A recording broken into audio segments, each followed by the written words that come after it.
I'm a first-generation Greek-American with storytelling in my blood. So when I went to Northwestern, it made sense for me to take some creative writing courses. One of the best pieces of advice that I received there was that young writers are always looking for experiences in life to write about. I was told that to do so, you have to go out into the world, get into the middle of things, and see how the world works and what life is all about. Soon after graduation from Northwestern School of Law, I embarked on that quest. My first job was as a Cook County Criminal Assistant State's Attorney, and those experiences began piling up very fast. It turned out that the year that I started, 1965, was a major turning point in the history of America. It was the hinge between what historians have called the good 60s, the early decade era of John F. Kennedy and an early nonviolent civil rights movement, and the bad 60s, with its more confrontational movements of anti-Vietnam War, civil voting rights, women's rights, black power, gay rights, and the rise of a radical counterculture. As a criminal prosecutor, I was personally experiencing the effects of these movements firsthand. I handled literally thousands of prosecutions, many of them very high profile, and with as colorful a cast of despicable characters as you would ever not want to meet.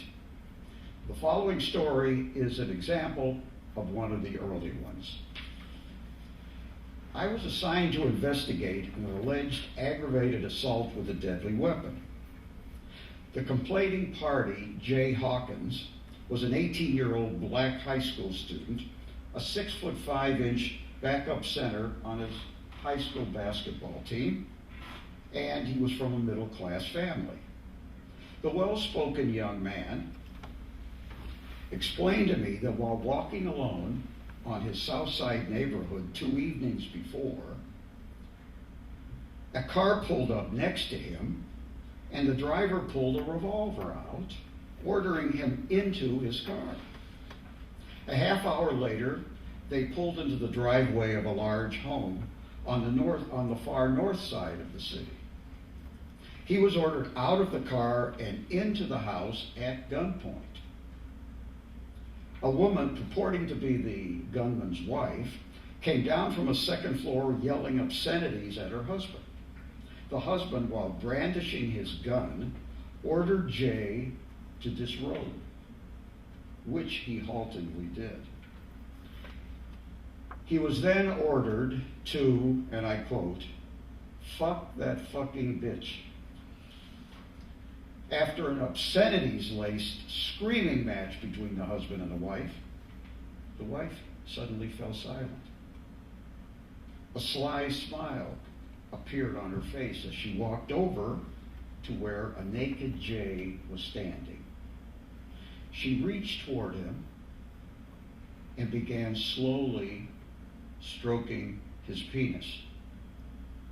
Turning to her husband, she made an unflattering comparison between the husband's physical attributes and those of his new black friend.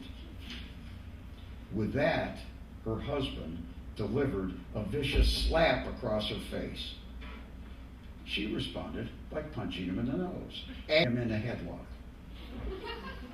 When his gun dropped to the floor, Jay wisely decided to take his leave, streaking out the front door and down the street, stark naked. A few blocks later, a black and white squad car spotted him and took him into custody for public indecency. The police quickly determined that the owner of the home where the alleged abduction occurred was that of Sam DeStefano, an unsavory character well known to law enforcement.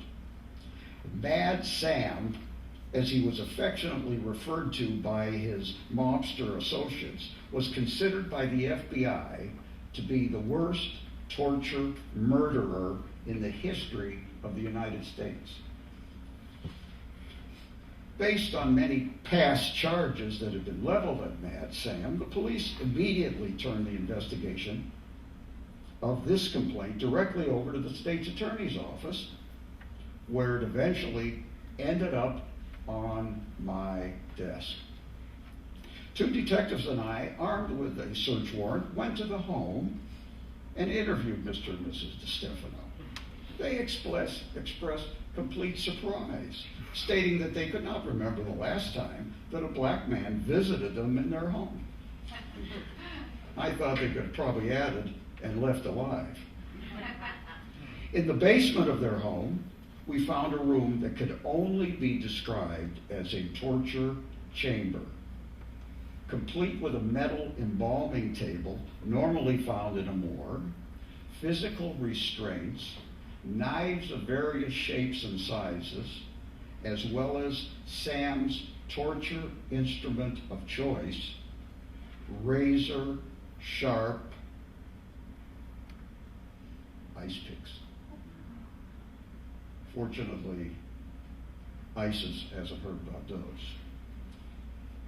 You could almost hear the moans and screams from victims that must have reverberated off those soundproofed walls. Sam explained that he was studying to become a mortician. Probably for the mob, I thought. Trace evidence of blood was found in various parts of the room. There was a musty stench the likes of which I had never experienced nor would want to again. The remnants of a pair of trousers were found in an incinerator also located in the basement. We determined that the pants could very well have belonged to Jay because they were way too long to be Sam's. Sam and his wife were taken downtown for a lineup. The very frightened Jay was ordered to identify them. At the insistence of the detectives, he acknowledged that they were the guilty parties. 2 weeks later, I stood outside the Cook County Grand Jury room to obtain an indictment against the DeStefanos. My witness was running about an hour late, so I sent one of my state's attorney policemen out to pick Jay up. A few minutes later, Sam, his wife, appeared accompanied by another man who walked up to me and asked whether I remembered him. Of course, I said, "You're Anthony Spilotro." We had met a few months earlier.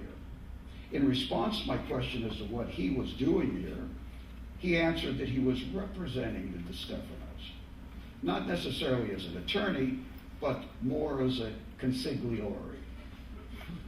In response to his demand that their case be dismissed, I jokingly asked him on what grounds he wanted it dropped, to which Anthony stuck his hand into the breast pocket of his very dapper suit coat and pulled out an envelope, from which he slid out a Polaroid picture with a timestamp dated that day's date.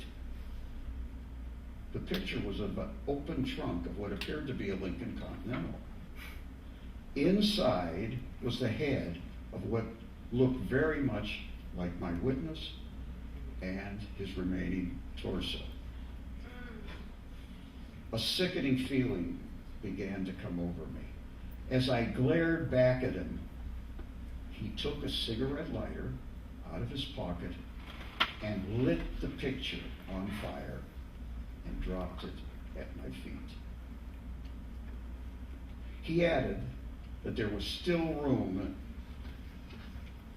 for somebody my size before the car, and I quote, took a long ride in Lake Michigan. With that, Anthony and the DeStefanos walked out of the grand jury anteroom. I sadly followed them a half hour later after my officer returned with news that our witness was missing, as he is to this day. That Anthony Spilotro, by the way, was the very same guy that Joe Pesci played so brilliantly in the movie Casino. And sometime later, I did successfully prosecute Mad Sam, and this time he received a 5-year prison sentence. But while the case was up on appeal, his chief henchman, that very same Anthony Spilotro, shotgunned him on orders from mob higher-ups. A few years later, I unfortunately found myself in the aforementioned Mr. Spilotro's crosshairs. But that's a story for another day. Thank you.